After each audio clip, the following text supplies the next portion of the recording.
So last November, the November of 2021, I made a video about the disappointing reality of the so-called toxic Snyder fandom. In this video, I basically proclaimed that the Snyderverse fanbase is no different from any other fanbase. There are some good apples, there are some bad apples, but ultimately all fandoms share similar intrinsic problems. The main problem being tribalism, and you'll find that in any fanbase. However, I haven't seen a fanbase get as commonly attacked by the media and journalism as Snyderverse fans do, and I put quite a lot of the blame onto the journalists doing that. And in the days since the San Diego Comic Convention, journalists such as the Rolling Stone and Grace Randolph have absolutely proven my point 1,000-fold. Journalists and the media are oddly aggressive towards Zack Snyder and his fanbase. Now, whatever your stance on Zack Snyder or Zack Snyder fans, I'm hoping you'll listen to me here, because there is undoubtedly still something of a moral through line here. Like, whether you like Zack Snyder's films or not, whether you think his fans behave a certain way or not, I'm kind of trying to leave my own opinions of Zack Snyder and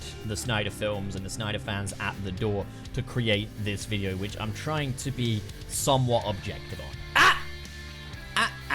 Stop right there. Enjoying the video without subscribing?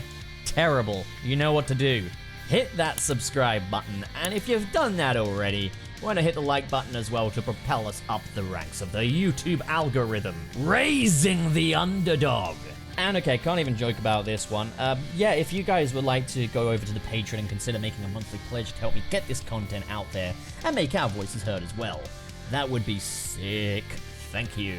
Now, ultimately, the truth is I am a big Snyder fan. I love the Snyderverse movies, I love Man of Steel, I love Batman v Superman Dawn of Justice, the Ultimate Edition anyway, and I love Zack Snyder's Justice League. I thought the 2017 theatrical release was an absolute insult. Not just to Zack Snyder, not just to the fans, but just to the very idea of filmmaking in general. But for this video here, I'm not going to be talking about the films, their quality, anything like that. I'm just going to be talking about how journalists approach Snyder. I do think that Snyder fans are something of an easy target. They're a very vocal fan base of a pretty much dead version of the DC franchise. And there was an instance where Snyder fans got lucky, and that was the release of the Snyder Cut, which I think definitely propelled Snyder's fan base into the public eye, and into the beaks of squawking media vultures. Hey, I said I was gonna try to be objective. I never said I was gonna succeed. Worth noting, this, like many of my other videos, is completely unscripted.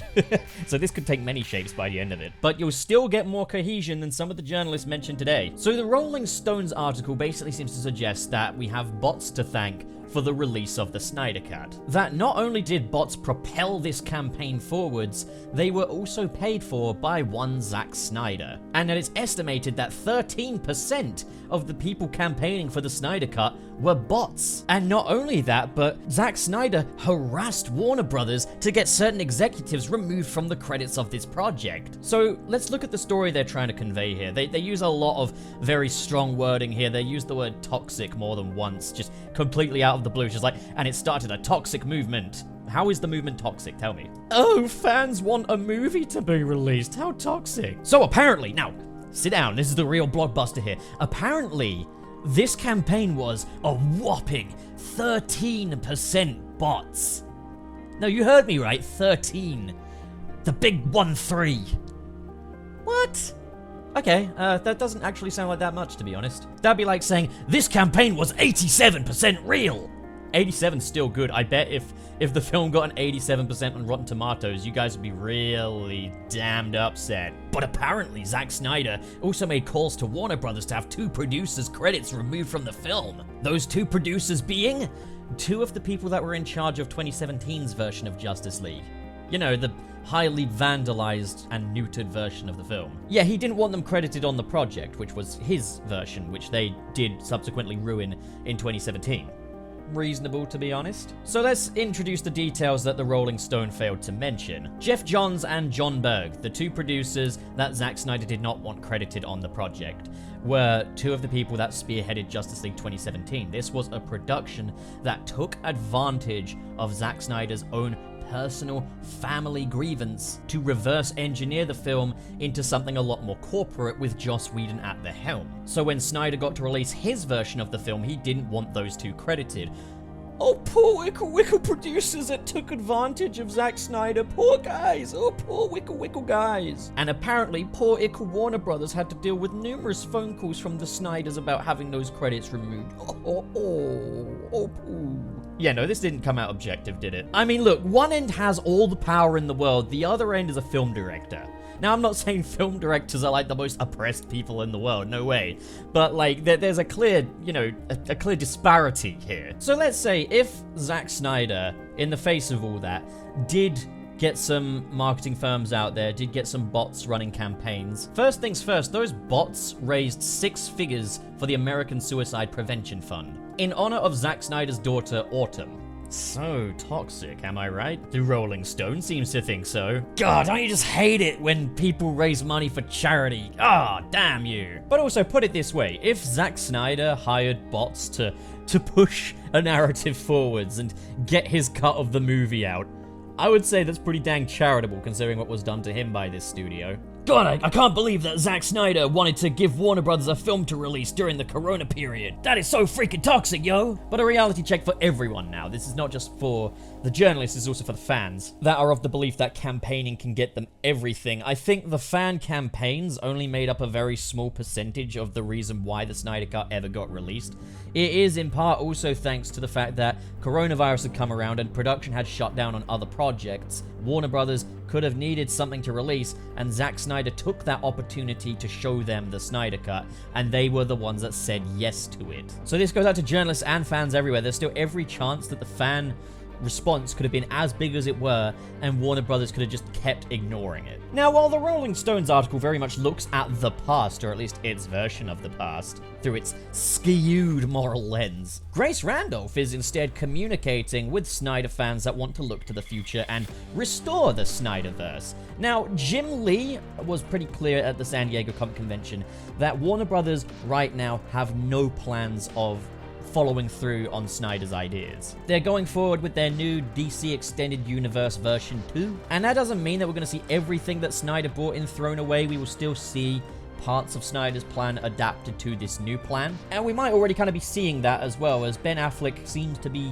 confirmed to appear in Aquaman and the Lost Kingdom, and allegedly Warner Brothers are still trying to work things out with Henry Cavill, but it's proving difficult, in which case maybe the fact that this new V2 of the DC Extended Universe just seems to use Supergirl for now could be a sign of things, that we'll just bring Supergirl in the meantime, and then eventually we'll figure out what we can do with Superman. This might be their way of saying, no, Henry Cavill Superman isn't dead in the water. It doesn't have to be all bad. And for what Jim Lee's saying, it does sound like there is something of a middle ground going on, but don't expect like a sequel to Zack Snyder's Justice League with the Darkseid saga. As cool as that would be, don't expect it. So now Grace Randolph is out there doing what every good journalist does, every good social media influencer would naturally do.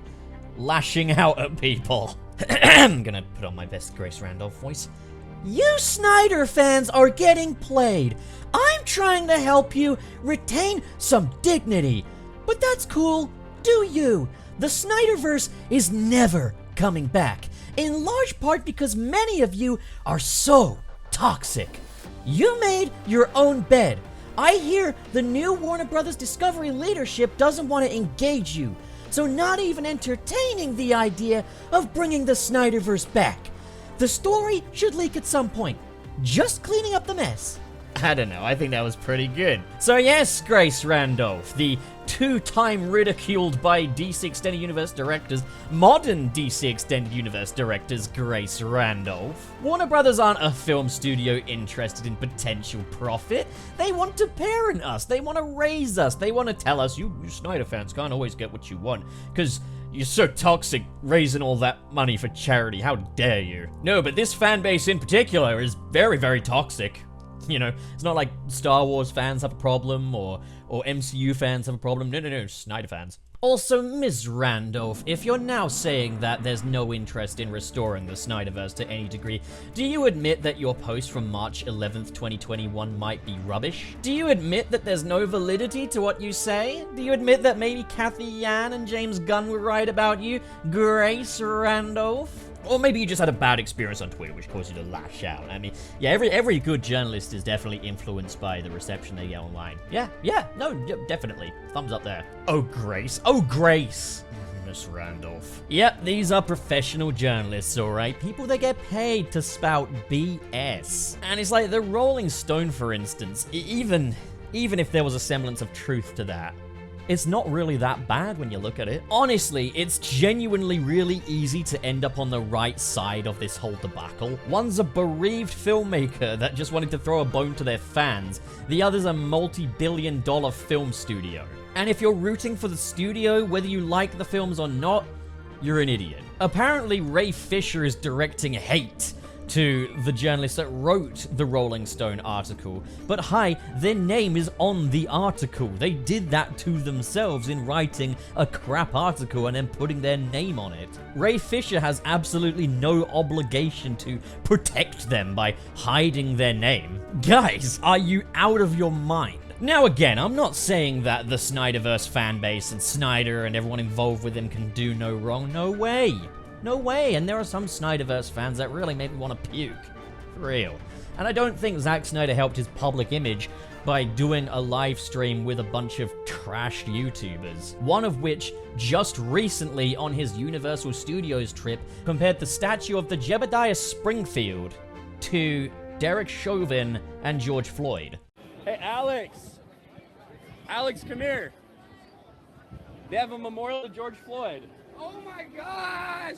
George Floyd Memorial Live! And yeah, it was Zack Snyder himself that did team up with Grace Randolph to promote the Snyder Cut originally, so I don't think that Snyder has done himself many favors affiliating himself with these individuals here. I'm not saying that Snyder's an angel, but he's certainly not this freaking Hollywood bogeyman, and he is someone that I ultimately respect. So yeah, that was my attempt at a relatively unbiased look at this whole situation. Whether or not I failed at that, or whether or not there really is no unbiased way to make anyone on like the Rolling Stone or Grace Randolph's team look good, I got no idea. But that's what I'm gonna leave it at. You know, that's where I'm gonna leave this one. I think I've said my piece, and I think I've been very much proven right. See you in a few months' time when this all happens again. So what do you guys think? If you enjoyed this video and you want to support more like it, be sure to hit that big, beautiful subscribe button. And of course, in the description below are links to different social media feeds, including the Patreon. If you're feeling extra generous, like the following people, who are Marcus Ward, Sirius the Skeptic, Biotinarts, Mr. SP, David 20 Covers, Sergio, Shodin, Legendary Ray Ray, Adam Myers. Thank you guys, you are the best of the best. But as for the rest of you, thank you so much for watching, guys, and have a great day. Welcome